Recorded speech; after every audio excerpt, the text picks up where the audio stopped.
calon guru penggerak Angkatan 6 dari Kota Solok. Pada kesempatan kali ini, saya akan memaparkan koneksi materi modul 1.1. Dari modul ini, bisa kita ambil kesimpulan. Yang pertama, pendidikan itu sebagai tuntunan untuk mencapai keselamatan dan kebahagiaan. Yang kedua, pendidikan harus mempertimbangkan kodrat alam dan kodrat zaman. Kodrat alam adalah potensi, bakat, kemampuan yang unik yang dimiliki oleh anak. Sedangkan kodrat zaman, penyesuaian pengembangan zaman dan teknologi. Yang ketiga, guru dan siswa diibaratkan sebagai petani dan tanaman. Yang keempat, prinsip bukan tabula rasa, di mana anak lahir bukan kertas kosong yang bisa diisi oleh orang dewasa sesuai kehendaknya. 5. Bukti pekerti. Pendidikan itu adalah benih-benih kebudayaan yang dapat mengantarkan murid pada budi pekerti, mulai dari olah cipta, olah rasa, olah karsa, dan olahraga. Dan yang terakhir, berhamba pada anak. Ini berarti pendidikan yang mengutamakan anak, berpusat pada anak, dan memuliakan anak. Pendidikan dilakukan untuk satu-satunya tujuan, yaitu membuat anak menjadi selamat dan bahagia. Ada beberapa pertanyaan yang menjadi bahan refleksi bagi saya. Yang pertama, apa yang saya percaya tentang murid dan pembelajaran di kelas sebelum saya mempelajari modul ini? Sebelumnya, saya berpikir guru adalah pusat pembelajaran bagi siswa. Maka dari itu, saya mendominasi pembelajaran di kelas. Saya merasa jika saya belum menerangkan dengan detail tentang materi yang saya pelajari, anak-anak tidak akan paham dan tidak akan mengerti dengan sendirinya. Kemudian tentang pengerjaan dan pengumpulan tugas yang diberikan. Biasanya, saya langsung memutuskan kapan waktunya, tanpa mendiskusikannya dengan siswa. Di sini saya sepenuhnya belum menyadari akan keberadaan kodrat alam sang anak. Saya belum banyak bisa menyuguhkan model-model pembelajaran yang menyenangkan dan berpusat pada siswa. Saya masih menuntun anak untuk paham dan mengerti akan semua hal seperti yang saya inginkan. Padahal semua itu salah. Setelah saya mempelajari modul ini, saya menyadari banyak sekali pembelajaran yang harus saya perbaiki, dan pemikiran saya sudah mulai berubah.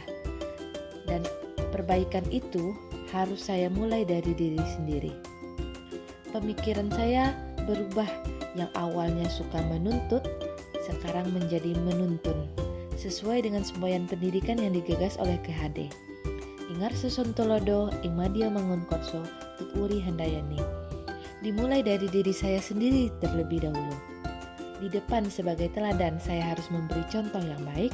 Berada di tengah, saya membersamai siswa, memberikan semangat, dan ada di belakang untuk memberikan dorongan.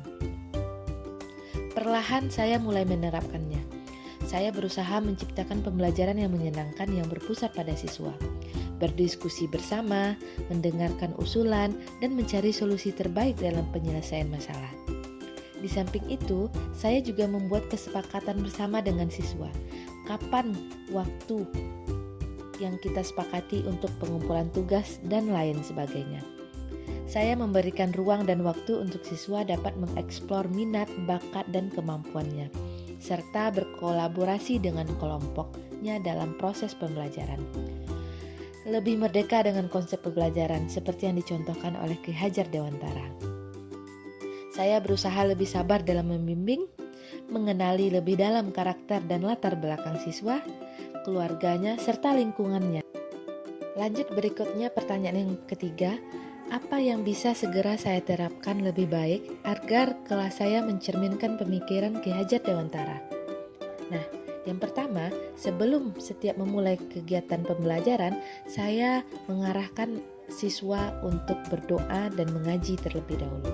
Kemudian selanjutnya memberikan pembelajaran yang menyenangkan bagi siswa juga bisa melalui pemilihan media pembelajaran yang bervariasi dan menarik, baik itu berupa gambar, video, maupun audio.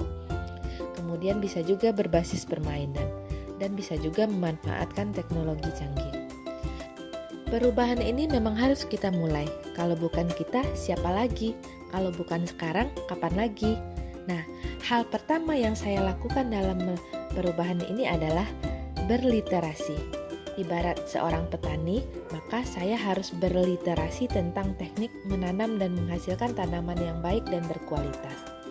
Melalui pendidikan guru penggerak ini, saya akan banyak belajar tentang bagaimana teknik pembelajaran yang sesuai dengan filosofi pendidikan KHD, baik melalui LMS, instruktur, fasilitator, guru pendamping, maupun sharing dan berdiskusi bersama dengan rekan-rekan calon guru penggerak lainnya. Selanjutnya adalah penerapan atau melakukan aksi nyata dari perencanaan yang telah saya buat. Demikianlah pemaparan saya, semoga bermanfaat. Salam sehat dan salam bahagia. Assalamualaikum warahmatullahi wabarakatuh.